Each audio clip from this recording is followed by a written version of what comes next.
Hello, Steve Fletcher here, and welcome to another tuition video. Before we get started, please can I ask you to like this video and hit that subscribe button, all of which will take you literally seconds to do, if not just 1 second, but it will really help me grow my online business and is very much appreciated.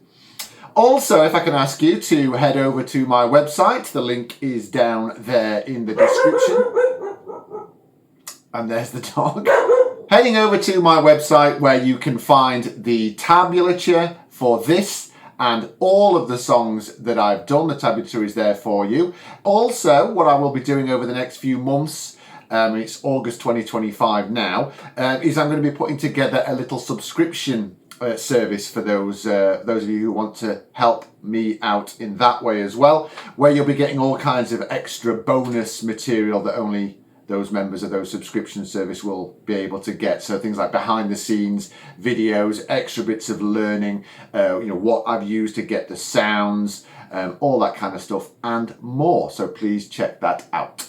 So today I'm heading into drop D territory and we're going to be doing the Wolfmother classic track, The Joker and the Thief. So the first thing I just want to do is what we mean by drop D. Guitarists in general say a lot of, blurby things without actually then explaining what they actually mean. So drop D is the simple process where this bottom E string is lowered a full tone. So instead of being an E, it is down to a D. Now there's a couple of different ways that you can do this. The most easy and obvious way is to use a guitar tuner. If you use a chromatic tuner as well, rather than a guitar tuner, a guitar tuner generally, unless you tell it otherwise, will just tune the notes of your strings. So if you're trying to detune or put your guitar into a different tuning, sometimes they struggle a little bit. Whereas a chromatic tuner will just tell you what note you're playing, and you can then adjust it to the note, to find the note that you're wanting. And that's what you can do with drop D.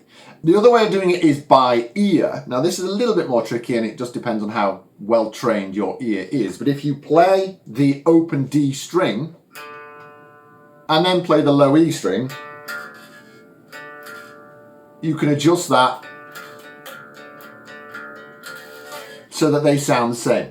Now just a little bit of a word of warning is if you are using a Stratocaster type guitar or any guitar that's got a floating bridge, what we mean by a floating bridge is a guitar that's got a whammy, is whenever you adjust the tension of one of your strings, because of the way the strings are held in tension by those springs, if you adjust the tension of one of your strings, it's going to slightly adjust the tension of all your other strings as well. So just bear that in mind, that when you drop D with a guitar that's got a tremolo system, it's going to affect all your other strings as well. So just do a little bit of fine tuning to get everything nicely in tune. But because I'm using a Les Paul, that's not an issue. And what I've just done there is a lovely way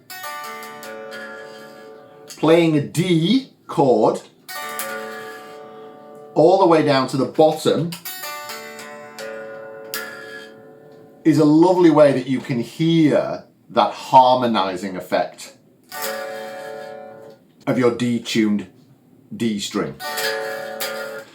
Now, this is something again, I do teach, when I'm teaching drop D, which is what I use this song specifically for as part of the drop D section. When you're using a power chord, now normally your power chord shape on those strings would look something like this. But because the way your strings are now tuned, this note here, for instance, this is an F, has now gone down a tone. So instead of having that shape there, what you end up with is basically a line. Now that's all very well and nice, and if you're just wanting to play those thick power chords, it's a lovely thing to do. However, just to give you a little bit of an optional extra, which is something that I throw in periodically. That D that I did a minute ago, but that shape with the fret 2 and the fret 3 there, and that open string, that can be moved all over the place with that drop D very effectively. So we can take that power chord shape. Now if I was doing that D suspended 2 shape, that's obviously the 2nd fret and the 3rd fret there. If this was my note, the 2nd fret and the 3rd fret above that would be that 5th and 6th fret there. And I can put that same shape, that same D sus2 shape there, and end up with a chord that sounds like this.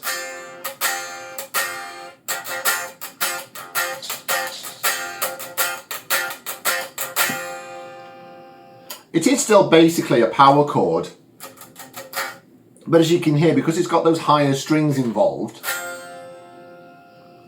it just sounds a lot richer as a chord than just doing that. Don't get me wrong, there's moments where that is a very effective thing and that's the thing you should do. But just sometimes in those verses and stuff and the choruses where you might just want things to be a little bit thicker, a little bit more harmonically rich, doing something like that is a lot more preferable. Now with Joker and the Thief, I do also use this very briefly as a way of introducing hammer-on and pull-off. Because it's got that wonderful hammer-on and pull-off riff involved. It's fantastic.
Thank you very much indeed for watching. I hope you've enjoyed. Please do take a moment to like this video. Please subscribe. Please leave me some nice comments. Make me feel all warm and fuzzy.